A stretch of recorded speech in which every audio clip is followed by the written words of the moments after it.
Watch this before you believe every rich popular neighborhood is what it seems. The truth will make you side-eye every luxury SUV you see from now on.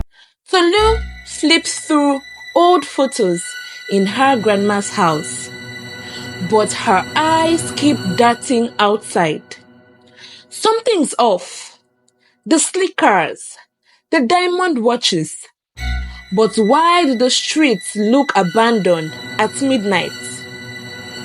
Tolu's breath fogs the window as she watches. A huddle of men in tailored suits loading mysterious black duffels into an SUV. Then she sees it. The blood behind the wealth. Now she has 24 hours to choose. Run forever or risk everything to expose them. What would you do? Your answer changes after this video. Don't look away. The truth drops in 3, 2, 1. Wait, forgot something.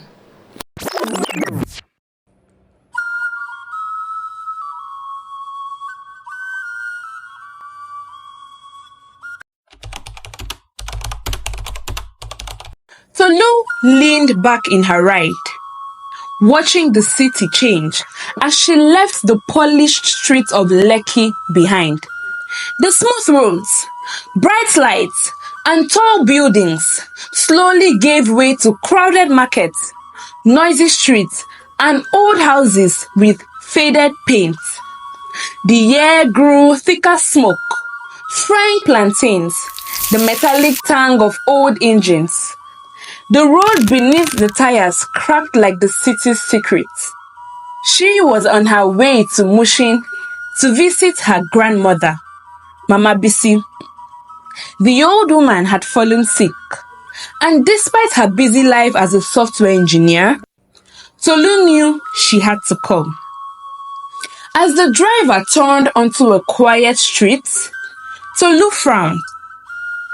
Mushin was known for being rough, but this place looked different. There were mansions with high gates, sleek cars parked outside, and people dressed in designer clothes. It didn't match the struggling businesses and broken roads she had passed on her way. Something wasn't adding up. The car stopped in front of her grandmother's house, a small, simple home that hadn't changed in years. Unlike the rest of the neighborhood, it had no tall fences, no shiny cars, no guards at the gates. Tolu stepped out, pulling her bag with her. A few people stood outside their homes, watching her. Their eyes followed her every move, but the moment she looked back at them, they quickly turned away. A strange feeling crept up her spine. She knocked on the door, and within seconds, Mama Bisi opened it. "My daughter," the old woman said, pulling Tolu into a hug. "You have come." "Yes, Mama," Tolu replied, still distracted by the eerie silence outside. "I came as soon as I could." As she stepped inside, she glanced over her shoulder one last time. The neighbors were still watching, and they didn't look happy to see her. Her uncle, Babatunde, stood behind her. He was a tall man with sharp eyes that flickered with something Tolu couldn't understand. He gave her a brief nod. "Welcome," he said. His tone was stiff, almost nervous. Inside, the house smelled of spices and old wood. Tolu noticed how her grandmother's home had stayed the same. Small and modest, while the rest of the neighborhood had transformed. Grandma, what is going on here? Tolu asked. These people, where did all this money come from? Mama Bisi sighed and stirred her pot of soup. Some things are better left on loan, Tolu. Babatunde cleared his throat. Yes, it's not your concern. Just enjoy your visit. Tolu frowned. Since when did her grandmother avoid questions? Later that night, as Tolu prepared for bed, Mama Bisi sat beside her and held her hand. Her grip was firm. Listen to me, she whispered. Don't ask too many questions. I never go outside after midnight.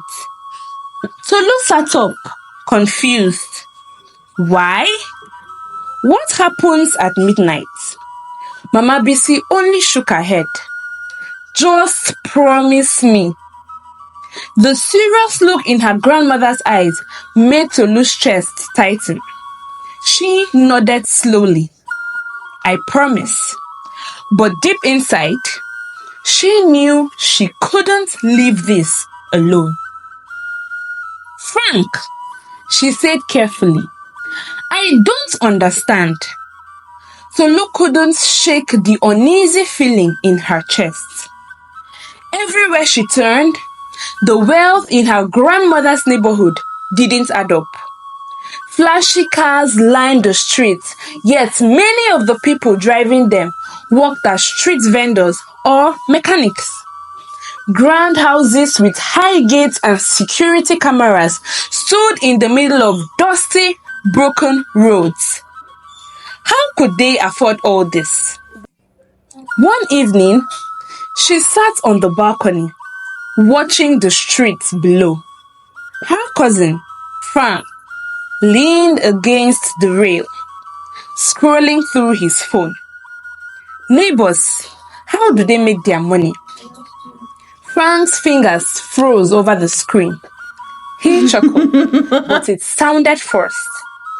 Tolu, you ask too many questions. She frowned. I'm serious. These people don't have big jobs. Where is all this money coming from? Frank shifted uncomfortably.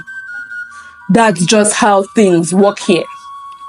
He mumbled and quickly changed the subject. Later that night, unable to sleep, Tolu peeked through the window. The street, usually quiet after dark, had an unusual movement. A sleek black SUV rolled to a stop under the street lights. The doors swung open, and a group of men in expensive suits stepped out. They moved with purpose, their faces cold and unreadable. Then she saw it. A man, struggling and begging, was being dragged toward the SUV. His voice was muffled as one of the suited men covered his mouth. He fought, kicking wildly, but they shoved him inside and slammed the door. The vehicle sped off into the night. Tolu gasped, stepping back from the window. Her heart pounded as a hand suddenly grabbed her wrist. She turned to see her uncle, his face pale with fear. Tolu, he whispered urgently, never ask about what you just saw. Knowing too much can cost you your life. A shiver ran down her spine. Something was very wrong, and now she was in the middle of it.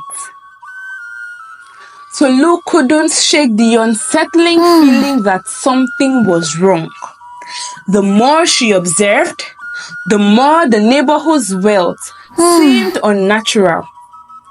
How could people who worked as roadside traders, bus drivers, and petty shop owners afford designer clothes, luxury SUVs, and grand mansions.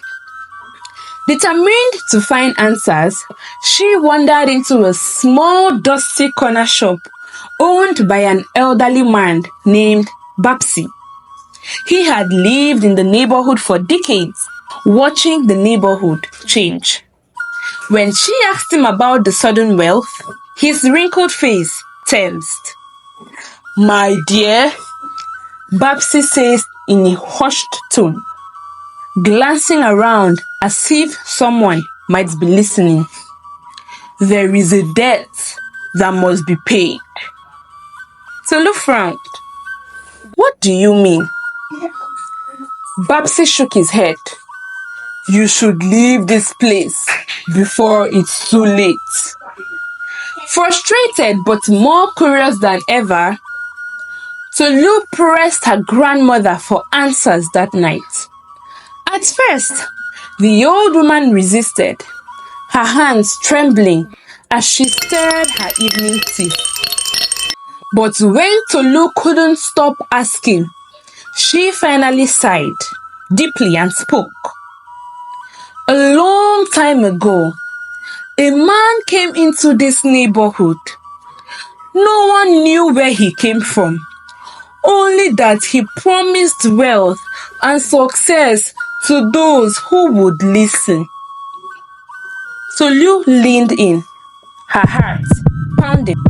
"At first, people only had to give money," her grandmother continued, her voice barely over a whisper. "Then it became animals.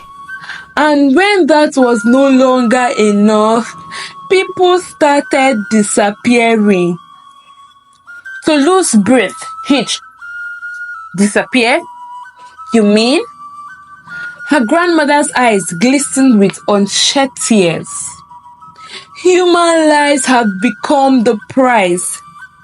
Those who refused were silenced or never seen again." Tolu sat frozen, the weight of the revelation pressing down on her. The flashy cars, the gold chains, the luxurious mansions, it all made sense now. But who was the stranger? And why was everyone still obeying him? As the wind howled through the open window, Tolu realized one thing. She wasn't just visiting anymore. She was trapped in a place where wealth had a deadly cost.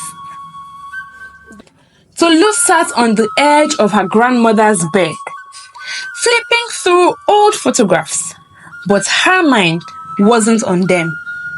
Something about the neighborhood didn't sit right with her. The fancy cars, the expensive jewelry, and the wealthy lifestyles didn't match the struggling businesses and rundown streets. Late that night, unable to sleep, she tiptoed to the window. A group of well-dressed men in suits gathered near a black SUV, their hushed voices mixing with the distant hum of the city. Then, she saw something that made her stomach twist. Two hefty bodyguards dragged a teenage boy toward the car. He kicked and trashed, his muffled screams barely escaping the thick cloth tied around his mouth. Tolu gasped. Her heart pounded as she reached for her phone. But before she could record anything, a hand clamped over her mouth. "Stay out of this!" a familiar voice whispered. She turned sharply. Frank. His usual playful expression was gone. His eyes were hard, his grip tight. Tolu yanked herself free. "Frank, what's going on? Who are those men?" He glanced around nervously. "You don't understand," he whispered. "Just pretend you didn't see anything." Tolu's hands curled into a fist. "No! That boy needs help. We have to." Before she could finish, pain shot through her arm. The last thing she saw was Frank's regretful face as her vision blurred. Tolu wakes up with a heavy head, feeling weak. The room is dark, hot, and dusty. She tries to move, but her hands and feet are tied. Fear grips her. Then, she spots a small air vent on the wall. It looks loose. Summoning all her strength, she twists and kicks at it until it falls open. She squeezes through, scraping her arms, but she doesn't stop. Crawling through the narrow space, she hears voices, low murmurs, and deep chanting. She follows the sound until she reaches an opening. Peeking through, she gasps. Below her is a vast underground hall, filled with people in fancy laces and heavy jewelry. The floor shines. The walls are covered in gold designs. And at the center of it all stands the stranger. His tall figure is covered in dark robes, and his eyes glow like fire. In front of him, tied up and shaking, is Femi. Tolu's heart pounds. She has to stop this. She takes a deep breath, then steps forward. "Stop!" she yells. The crowd freezes. Gasps fill the hall. The stranger turns to her, his eyes narrowing. "This is not right," Tolu says, looking at the people around her. "You live in big houses and drive nice cars, but are you really happy? You can't sleep peacefully at night. Is this the life you want?" Some people glance at each other, uncertain. The stranger's deep voice fills the hall. "Without me, you will have nothing." Tolu shakes her head. "That's not true. You had a life before him. You can still have one now, without fear." The hall is silent. Some people shift nervously. Others lower their heads. For the first time, the stranger looks unsure. The fight for the truth has begun. Tolu's uncle finally stands up to the stranger, his voice shaking but firm. "Enough! We won't live in fear anymore." Others in the crowd exchange nervous glances. Some step back, uncertain, but a few brave ones nod in agreement. The stranger's golden eyes narrowed, his expression darkening. "Fools!" the stranger hisses. "Do you think you can survive without me? Everything you own, your cars, your mansions, your power, all come from me." Tolu grips a fallen torch, her heart pounding. "We were never truly rich," she says, stepping closer. "We were just slaves to your lies." The stranger raises his hands, and the ground trembles. A thick black fog swells around him, stretching toward the people like reaching hands. Fear spreads toward the crowd. Some drop to their knees, pleading for forgiveness. Others hold their ground. Her uncle grabs the torch as well. "No more!" he shouts, throwing it into a pile of dirty clothes nearby. Flames burst to life, spreading fast. The stranger lets out an angry, ear-piercing scream. His form flickers, shifting between shadow and flesh. "You will regret this!" He roars, but his voice is weaker now. The fire grows, consuming the hall's wooden beams. The people finally break free of their fear, grabbing torches and joining in. The stranger's form twists and writhes in the flames. With one last scary scream, he vanishes into the darkness, leaving nothing behind but ash and silence. The fire crackles, lighting up the stunned faces of the community. They are free at last. As the sun arose over the city, the once wealthy neighborhood looked different. The flashy cars, the glittering jewelry, and the grand mansions, all of it seemed to lose its shine without the stranger's dark presence. The people stood together in the streets, unsure of what the future held. Tolu watched as her grandmother stepped forward, her voice strong despite her age. "We have lived in fear for too long," she said. "Now we must build a future with our own hands." Some people mourned their lost wealth, but others saw this as a second chance. Without the stranger's control, they could finally live without fear of the next sacrifice.